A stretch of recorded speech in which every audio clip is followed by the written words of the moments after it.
The Raiders continue their search for their next head football coach, and that number one overall pick that they have, the value went up on that. That plus more coming up on Thursday's edition of the Locked On Raiders podcast for January 15th, 2026.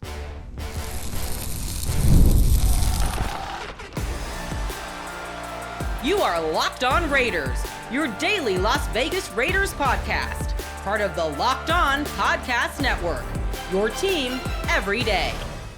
And welcome in, Raider Nation, to another edition of the Locked On Raiders podcast, part of the Locked On Podcast Network, your number one sports podcast network. We're very proud of that. We're also very proud of the fact that this show continues to grow each and every day, and that's because of your support and the great job that my man Ari does behind the scenes, making sure we look good and sound good by way of the YouTube page. So we shout you out, Raider Nation, first and foremost. Without you, there is no show, so thank you. And, of course, we shout out my man Ari. He's on Twitter, at Ari Produces. You can hit me up as well, at your boy Q254. And if you want to be a part of the show, as many of you do, we got the Locked On Raider podcast voicemail line for you, 707-654-4693. We got a lot to get to on today's show, but we will close things out as we always do, hearing from you, calls, texts, a lot of great feedback. We'll do that. Segment number 3. Segment number 2, we'll talk about the Raiders head coaching position and how attractive it is right now, as now they're dwindling it down to 8.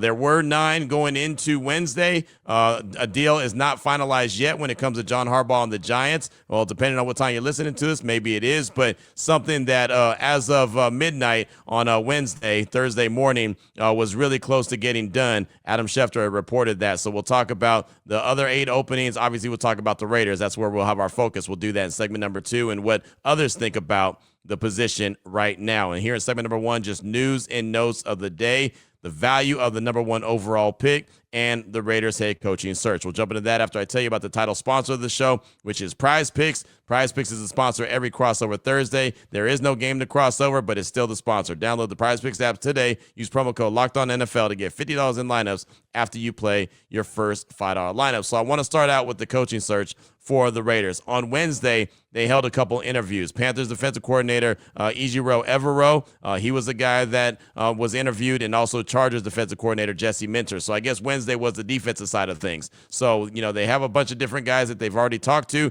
They have other guys that they have requested, and a couple more interviews that they've conducted now this week. So the search rolls on. I don't think that they're set in stone on exactly who they want yet. They haven't narrowed it down to the exact coach that they have to talk to, or they want to talk to, and they want to hire. I really do believe that it's going to be someone who's still coaching in the playoffs, and you can't hire a coach until that team is eliminated. I do feel like that's where the coach is going to come from, but that's just my gut feeling. But I did want to update you on the coaches that have been interviewed. Today, they'll be interviewing Packers defensive coordinator Jeff Hafley. So maybe it's just a defensive week.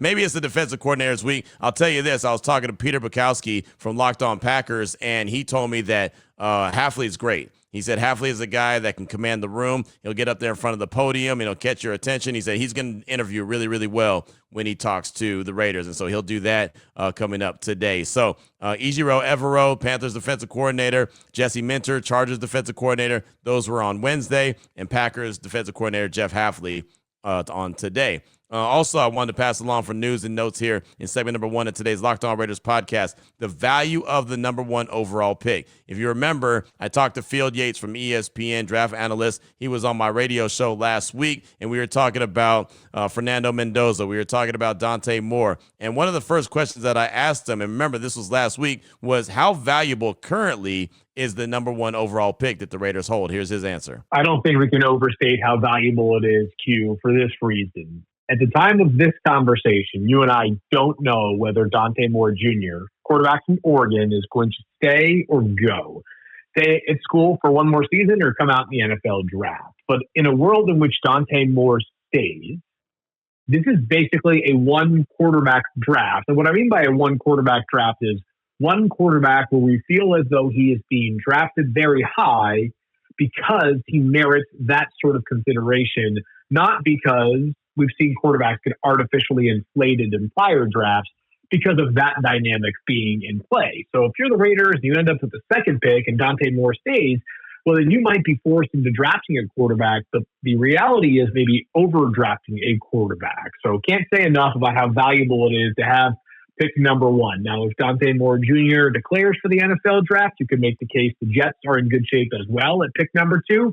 But still, if you're the Raiders, that means that you have the option to pick between two very impressive quarterback prospects. So you heard what he said there. Currently at the time, which was last week before Fernando Mendoza and Dante Moore went head-to-head in the Peach Bowl, Indiana versus Oregon, he was saying that it's very valuable because at the time, nobody knew if Dante Moore was going to actually declare for the NFL or not. Well, on Wednesday, that was the day. That was a deadline for underclassmen not playing in the CFP championship game to declare for the draft. Now, remember, Fernando Mendoza is playing in the college football playoff championship, so he didn't have to declare for the draft as of yet. He has till next week to be able to do that. I believe 23rd is that day. But Dante Moore is not playing in that championship game. So on Wednesday, he had to make a decision if he was going to declare for the draft or not. And on SportsCenter at 11:30 in the morning Pacific time on Wednesday, he made that decision. And I just knew he was going to say, I'm going to declare for the draft. I'm going to go and start training and preparing.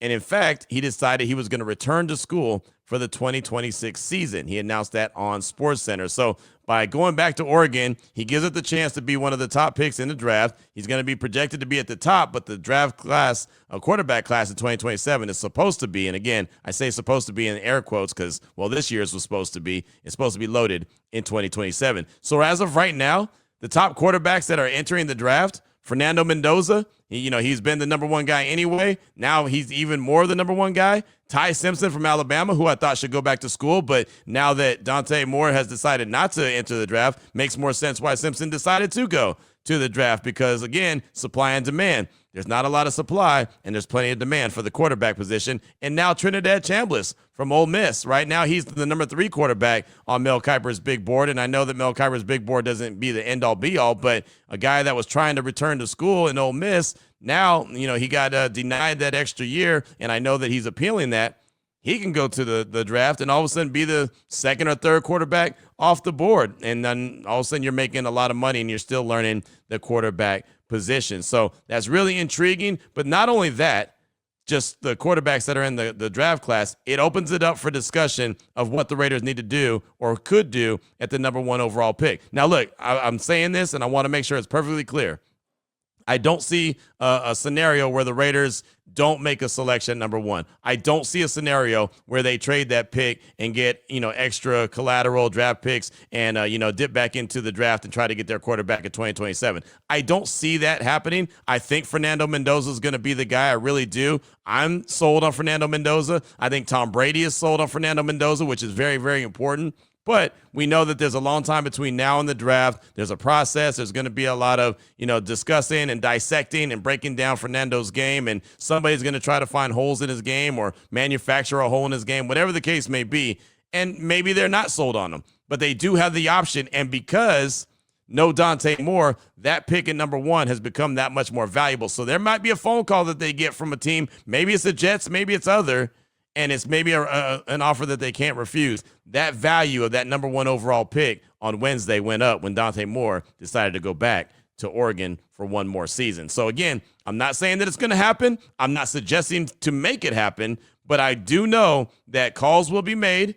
I'm sure John Spytek will answer those calls. Like I say all the time, you can take every phone call that comes your way. Doesn't mean that you have to take the offer, but you definitely listen. It's bad business if you don't, and I'm sure John Spytek will definitely do that. Again, the value of the number 1 overall pick has increased in a major way by Dante Moore going back to school for at least one more year.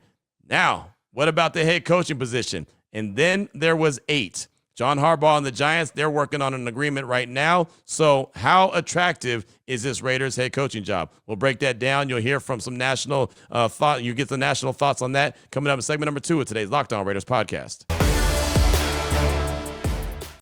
Before I get to that, though, I do want to tell you about a couple great sponsors we have on the show. And the first one is Quo, like status quo.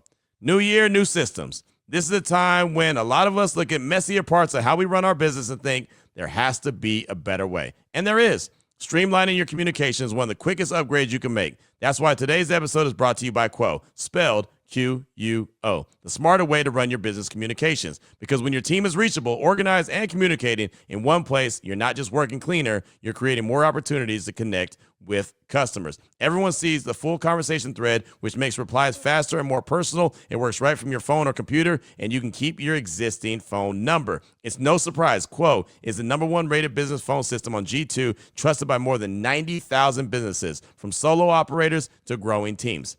Make this year where no opportunity and no customer slips away. Try Quo for free, plus get 20% off your first 6 months when you go to quo.com/LockedOnNFL. That's Quo, QUO.com/LockedOnNFL. Quo, no missed calls, no missed customers. I also wanted to tell you about the ultimate QB football legend. The draft pick positions, they're set. So many teams are looking for what? Their franchise QB. You ever wish to become a pro QB, getting drafted first overall by the Silver and Black? Well, now you can. There's a mobile game just for you called Ultimate QB Football Legend. You guessed it. In this game, you step into the cleats of a #1 draft pick quarterback, and it's your job to lead your team to greatness, to help turn a failing franchise into a dynasty. This is the #1 QB career mode game on the mobile app stores, and it introduces the most realistic environment with full career control. Sign contracts, train, and upgrade yourself. Build chemistry and evolve your teammates. Give input to your GM and roster moves. Play the actual games in 2D and rise through the ranks to become a pro football legend. You'll deal with the ups and downs of a quarterback career, from rookie nerves, playoff drama. Every choice shapes your journey. Ultimate QB is totally free to play, has no ads, works 100% offline. Perfect for when you want to sneak in a quick game or two on the go. All you got to do is head over to ultimate-qb.com. That's ultimate-qb.com, or search for Ultimate QB in your app store. And got something special just for everyone that listens to the Locked On Raiders podcast. Use the promo code Locked On, all caps, in the game store to get a free boost at the start of your career. Ultimate QB Football Legend. QB1, it's your legacy. All right, Raider Nation, here we go. Segment number 2 of today's Locked On Raiders podcast. And then there was 8.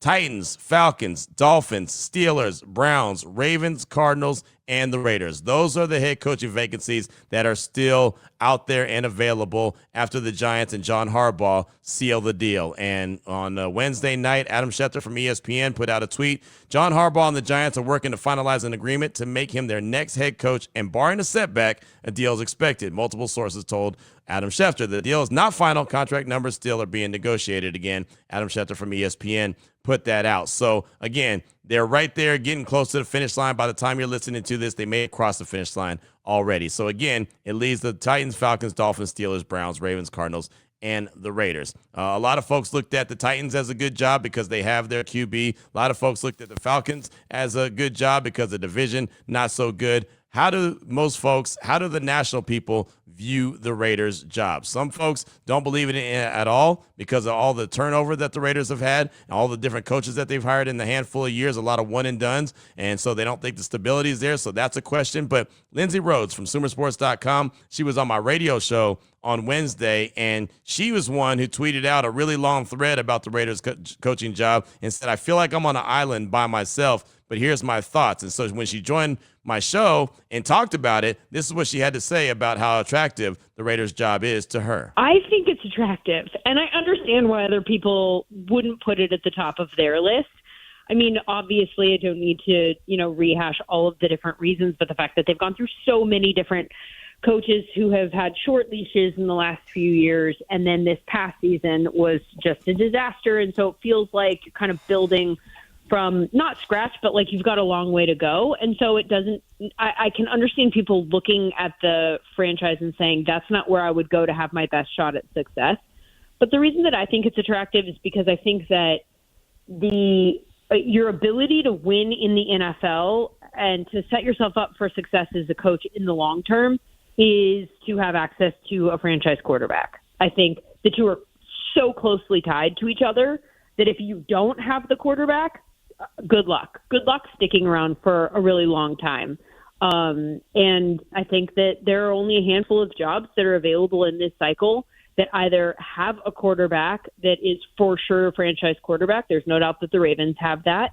I think it's possible that the Giants might have what turns out to be that. Jackson Dart, I thought, looked very good.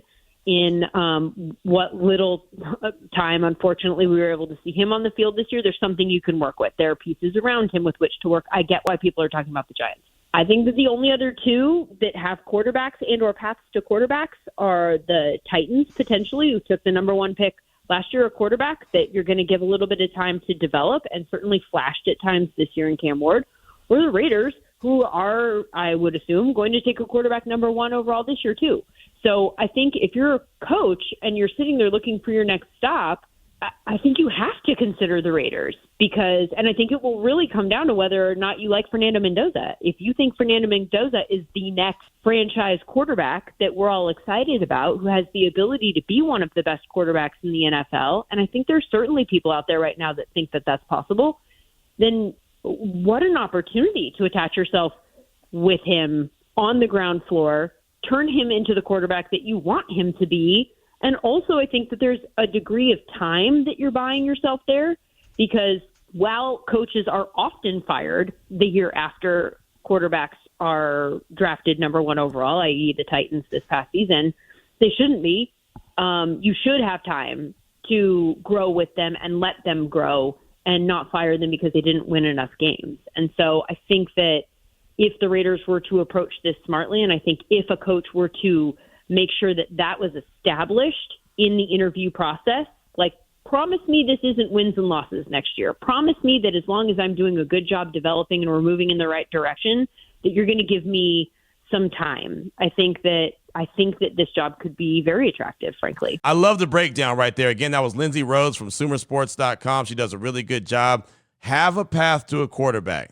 Well, the Raiders do. You know, the Giants had one, and that's why, and I'm sure that was a lot of the attraction for John Harbaugh to go there, because there are some really good players there in New York. They do have salary cap flexibility. They do have their quarterback in Jackson Dart there, and so it's something that he looks at that he feels pretty good about, and not to mention he, I'm sure, had the organization, let him know that he's got the stability. He's got the ramp to be able to build that thing up. And again, he has the talent to get it done. Plus, he's got the track record and the resume to show that he can. So obviously, that is something that worked out in New York. My big question there is, how does he work with the current GM, Joe Schoen? I feel like it's going to be a Gruden and Reggie McKenzie type situation. He'll work there with Joe Schoen for 1 year, and then Schoen will be out, and he'll bring in his own GM. That's just me. I don't know if that's going to happen. That's my gut feeling. But I love the fact, have the path to the quarterback, go get your guy, be patient, work together, right? Spytek, new head coach and Brady, shaping this roster, sharing the same vision, right? And has to have power to hire his own guys, right? No more arranged marriages. You can't do that, right? And with the Raiders having that number one overall pick that we talked about in segment number one, they do have a path to that quarterback if, in fact, they choose Fernando Mendoza to be that guy. And I asked Lindsay straight up, do you believe that Mendoza could be that guy? And she said, look, I haven't done enough research on him at this stage of the game to be comfortable answering that. I'll answer that when we see each other at the Combine, which I see her every year at the Combine. She does a really good job breaking all that draft stuff down when she's there, and she's going to deep dive into that, but she was still in playoff mode. But I respect that. I respect that answer, and I understand that there's a lot that are going to still be doing a lot of breakdowns on all these quarterbacks, including Fernando Mendoza, and the Raiders will be doing more breakdowns on him as well. But the path that they have, and it's something that we talked about quite a bit, this has to be a pretty attractive job. Again, I didn't think John Harbaugh was a guy that was right for the Raiders job anyway, because again, Mark Davis talked about the power structure, the way he wanted Spytek and Tom Brady to be in charge of all football operations. Harbaugh is going to have a lot to say with what goes on with the Giants. Tomlin's not coaching in 2026, right? He's going to take a year off, and then he'll probably come back. And, oh, by the way, he's still under contract with the Steelers. So if you want to hire him, you have to go ahead and give up some compensation. I don't think that's a good idea for the Raiders either. They have a lot of different options out there. They've cast a wide net. They've talked to a handful of guys already. They're going to talk to a handful more, and there could be some more that we find out sooner rather than later. So I do think it's a really good landing spot, but the Raiders have to not only listen to these coaches and, basically understand where they're coming from and understand their vision. I feel like the Raiders have to sit there as an organization and sell themselves to these potential coaches as well. And really, because of what I said, you have to show that you're going to be a stable organization. Yes, we've had plenty of one and dones. This is not the case, right? As long as we see growth, you're good to go. We're going to give you a 5-year deal, 6-year deal, whatever the case may be. We're going to give you that deal to show you that we trust in your vision. We're going to get out of the way, right? We're going to help you obviously acquire the talent that you need to be able to build your program the way that you want it to. But we're not going to arrange the marriages. We're not going to hire your coaching staff. We're not going to tell you that you have to, have this kind of attack, or you have to run this defense, or keep this coordinator. Like, it's a clean slate. I feel like the organization has to sell themselves on that vision, because a lot of these coaches, especially guys that are getting the opportunity for the first time, they're going to be a little hesitant knowing that this might be your only chance that you get. Remember what Wesley Snipes said back in A White Man Can't Jump? You might not get another chance, right? That's how you have to look at this when you're looking at this head coaching job, right? You might not get another chance. Like you saw Antonio Pierce. He, interviewed with the Giants. Some will say, well, he was just checking a box so they can go hire Harbaugh. Probably so. The Falcons were supposed to talk to him. But, is he really going to get another shot, another crack at being a head coach? Probably not, right? And who knows, right? I mean, it's really hard. If you fail, especially if you're like one and done, or you're out of there really quickly, it's not very often that you get another opportunity to be a head coach. So a lot of these guys, first-time head coaches, are going to be hesitant to just jump into the Raiders head coaching job unless they're assured that they're going to have that opportunity to build it. And I love what Lindsay said at the end. Assure me that it's not just about wins and losses this year.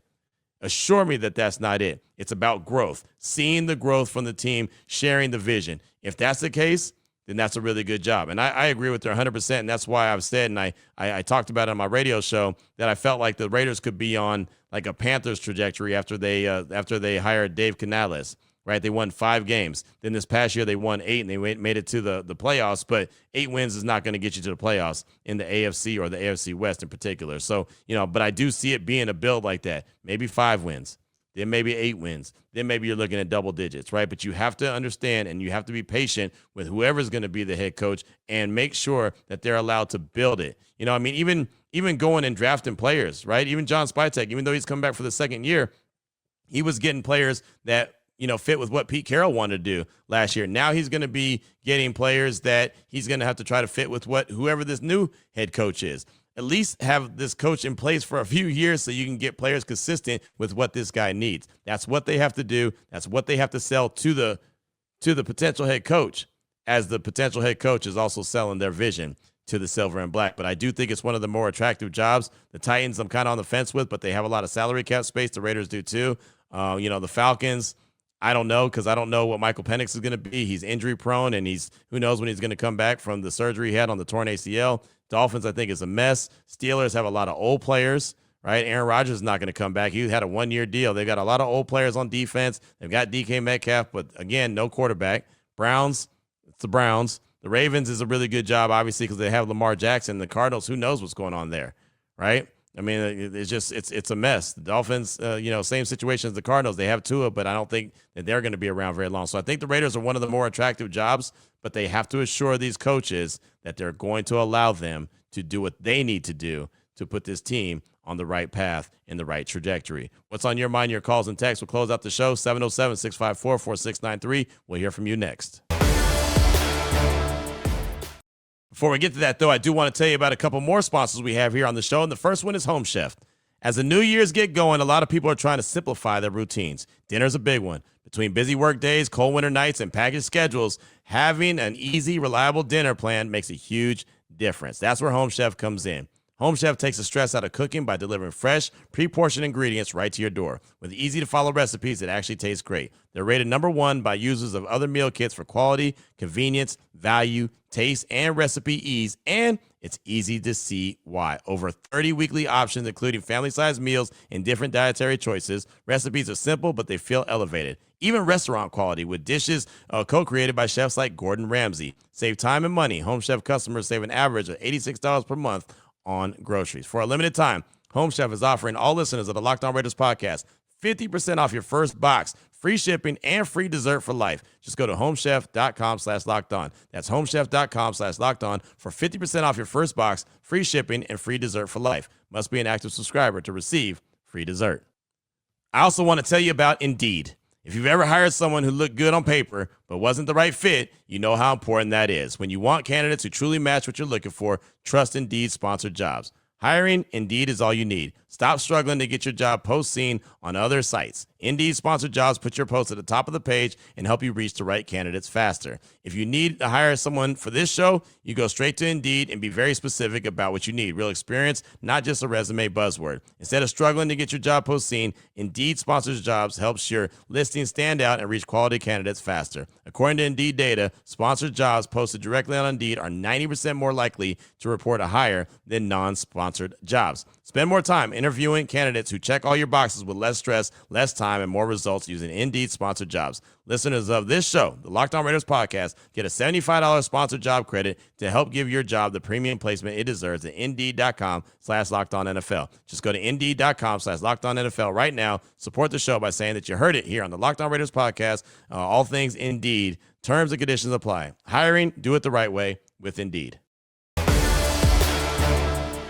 Here we go, Raider Nation. Segment number 3 of today's Locked On Raiders podcast. Your time to shine. We get to hear from you, 707-654-4693. Before we do any of that, though, do want to thank you so much for making this the first listen of the day. You know how much we appreciate that. So let's go ahead and jump right into it. Vallejo Player Raider. He's calling in to talk about Dante Moore returning to school and proposes a quick question. Here's Vallejo Player Raider. Hey, yo, what up, Q? It's Vallejo Player Raider. Hey, I just got a crazy take, man. Hey, I know it's crazy take season right now with all the latest news coming out that Dante Moore is going to stay another season, which makes that our number 1 pick a lot more valuable. But, hey, I'm trying to go in a different direction here. What do you think about if somebody were to offer us 4 first-round picks for that first-round pick? Would you take it or not? Valley Joe Player, thanks so much for the call. And, look, I say it all the time. I said it in segment number 1. Right? You listen to the pitch. You don't have to make a decision on who you're picking until late April, right? I'm sold on Mendoza. I know Raider Nation is sold on Mendoza, but I'm always willing to listen to an offer, especially if, I go through the process, something pops up that I'm not a fan of, then I really start to entertain, right? That's why it's important that they have the number 1 overall pick. Like, think about what would happen right now if the Raiders were picking at number 2 and Dante Moore had decided to go back to school. Like, man, the Raiders missed out again, right? Think how bad that would be. But yeah, like I say, I say it all the time, whether it's a job offer, if someone's calling, it's like, hey, Q, I know you're happy in Vegas, but what do you think about insert city? I'll listen. I'll listen to the whole spiel. I'll have a conversation back and forth with them, but I'll also be honest and be like, look, I'm not looking to go anywhere, but what you got, right? Just to hear from. Because again, you never know. You might hear something that all of a sudden intrigues you and you're like, yeah, you know what? That's not a bad idea. So I definitely believe that there's going to be calls made. I think that the Jets can do it. If they want to give up their 2 first-round picks this year, they want to give up a first-round pick next year, they want to give up a first-round pick the following year, that might be something that's attractive to the Raiders if, in fact, they're not sold on Mendoza. I feel like they will be, and I feel like Tom Brady is as well. But that's just me. That's just my gut feeling. So thanks so much for that text or call. I do appreciate you. Up next, got a text from Mason in the 937. Said, what's up, Q? Mason in the 937 here. Just saw the news that Dante Moore is staying at Oregon. I believe this makes our number 1 pick all that more valuable and more likely to get one of those Godfather-type offers. But that being said, I still think we should keep the number 1 pick and take Mendoza. It's been too long since we've had a legit answer at quarterback. There's no guarantee we can get in a position like this again with the number 1 pick and so much cap space. Keep the pick, take Mendoza, build an offensive line, keep him upright in the first couple seasons, and go from there. KISS method. Keep it simple, stupid. Appreciate all that you do for Raider Nation. Q, go Raiders. That's Mason in the 937. I agree with you 100%. It's not a lot that I have to say there. I agree with you 100%. So thanks so much for that text. It's all good. And I think that that's what the Raiders are going to do as well. Up next, got a call from Raider Frodo. He's calling to talk about the type of coach he's focusing on when it comes to the Raiders coaching search. Here's Raider Frodo. Q, Raider Nation. Raider Frodo here. Just my thoughts on the coaching interview process and hiring. I know it seems like a lot of people want an offensive-minded coach and some with like a defensive-minded coach, and that's great. But my focus is more along the line of the coach's ability to manage, right? Manage the players, manage the coaches, the roster, and just really maximizing the talents and ability of the players, making sure he's building a good coaching staff. And that's kind of who has that ability. So kind of going from like a really good coordinator to a good head coach, because we don't want a coordinator as a head coach, right? We want one that has the ability to actually manage and have that potential to manage everybody and be a good coach. So I just kind of don't want that head coach to be the play caller and just only focused on that. I know our worry is that if we get a good offensive coordinator that he's going to be poached and taken away from us. But like McVay, he's really good at having a good coaching staff. And then when they're poached from that coaching staff, he's able to replace them. So having that talent, ability to scout the talent for coaches and players is super important. So, it's just more of a holistic view that I'm kind of going at. And, I don't know, I'm ready. I think mentor for me, I think mentor has been on our radar all along. And, a lot of the interviews that they've been doing now is just kind of finding out who they want as an OC and a defensive coordinator. So we'll see what happens. Let's see who they hire and who that coach hires for his staff. I just pray that he doesn't hire his son to run the offensive line. But in all honesty, offensive line coach is probably going to be the second most important hire that we do. So let's see. I trust Vitek. I feel that he's got the balls to speak up to Brady, and I like what he's done with that front office and all the talent he's acquired. So I'm pretty confident. We're finally running like an organization should be run. So let's see what happens. Let's go Raiders.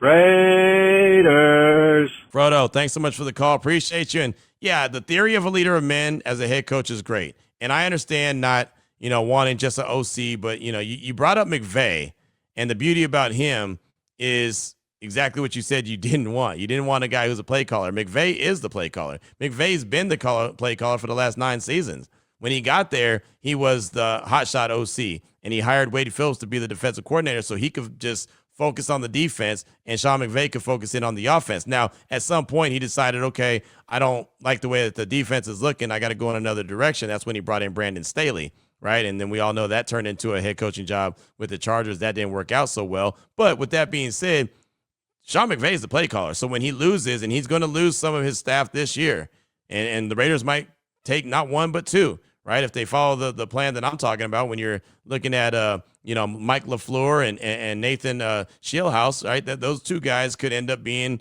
both on the Raiders coaching staff for all we know. But the beauty of that is if one of those guys gets poached away from a job, the other one still knows the offense. They're on the same page and the same book with that. As opposed to if you have, say, a defensive minded guy or just an absolute CEO.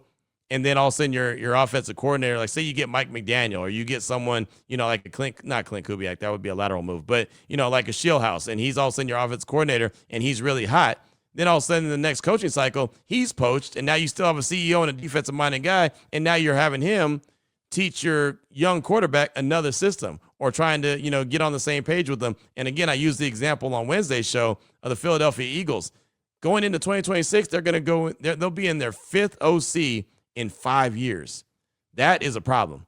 5 OCs in 5 years is not good. And you wonder why their offense looks good some years and then they don't. Shane Steichen, Kellen Moore, those years, they went to the Super Bowl. Steichen got a head coaching job with the Colts. Kellen Moore, they actually won the Super Bowl, got a head coaching job with the Saints. The other 2 years, not so much. Those guys got moved on from, and now they're looking for a new guy. So, I mean, it's tough to say. I understand what you're talking about, but it's really, that's why to me, I just finally said, you know what? Offensive-minded, young guy, they can grow together. That makes the most sense. But thanks so much for that call. I do appreciate you. Got a text. We'll close it out from here. I got a text from North Texas Raider. He said, what up, Q? It's North Texas Raider. Been hearing a lot of Fernando Mendoza comps, and I have one too, but it's not the one I've heard before. What about Peyton Manning?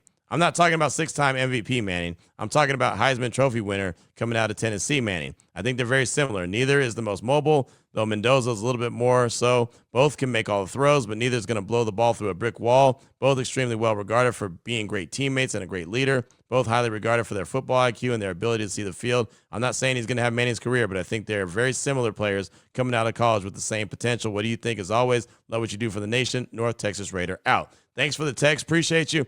Manning didn't win the Heisman Trophy. That's the first thing. Charles Woodson won the Heisman Trophy the year that Peyton Manning was a finalist for the Heisman Trophy. I understand the comps. I think Peyton Manning is definitely more elite even at that stage coming out of Tennessee than Mendoza, but that's okay. Peyton Manning's an elite quarterback. I don't think that Fernando Mendoza's an elite quarterback, but I don't think you need an elite quarterback to be able to win. In my opinion, there's 3, maybe 4 elite quarterbacks in the league right now. Josh Allen, I'd say Joe Burrow, Patrick Mahomes, obviously, and Lamar Jackson is kind of on the bubble, right? I feel like at one point he was an elite quarterback, and I feel like he's starting to lose those superpowers because of his injuries that he's been suffering. Those are the only four that I even look at and even consider in the elite conversation, right? And so I don't think that you have to be that elite guy. Look, Jalen Hurts has been to the Super Bowl twice, right? And he's won one. He's been an MVP. He's not elite. He's really good, but he's not elite. Justin Herbert, I don't even want to get in that conversation. I think everyone knows how I feel about him. There's plenty of quarterbacks. Matthew Stafford, he's really stinking good. I don't know if I'd call him elite, right? I think that he has some elite traits, but I don't think that he's consistently an elite quarterback. And obviously, you can't just forget and ignore what happened in Detroit. I'm not saying it's all his fault. It's not, right? But still, I mean, you are what your record says you are, and we only know the records of head coaches and quarterbacks. So he's got to kind of wear that. But really good quarterback. You know, maybe he's one of those guys that you could say he's on the fence as well. But the point is, there's 32 teams, and we're talking about 4 or 5 guys. Right? So that's it. I think Fernando Mendoza is really stinking good. I wouldn't compare him to Peyton Manning coming out of school, but I understand where you're coming from. And he's more athletic than Peyton Manning, and I think that he showed that, especially in the Peach Bowl against Oregon. He was able to run away from big-time defensive linebackers that do have plenty of speed. So thanks so much for that. I appreciate you. That's going to do it for today's show. We got a call from Cody Kai in the 858. We'll get to that coming up tomorrow. We'll have plenty more news and notes. We'll talk about the Raiders head coaching search. And of course, we'll still talk about, the value of that number 1 overall pick and a whole lot more. We'll have plenty to get to as we close out the week coming up tomorrow. But we also got the Raiders squad show. Chantel Chan, Lincoln Kennedy, and myself will be at it at 7:30 a.m. So depending on what time you're listening to this, maybe you can join us live. If not, you can check out that as well. 7:30 a.m. to 8:30 a.m. The Raiders Squad Show on YouTube, a live show. We always had a lot of fun with it. So if you can join us, do it. If you can't, check it out a little bit later. But until tomorrow, Red Nation, take care of yourself, take care of your family, love on your family. Most importantly, as always, just win, baby.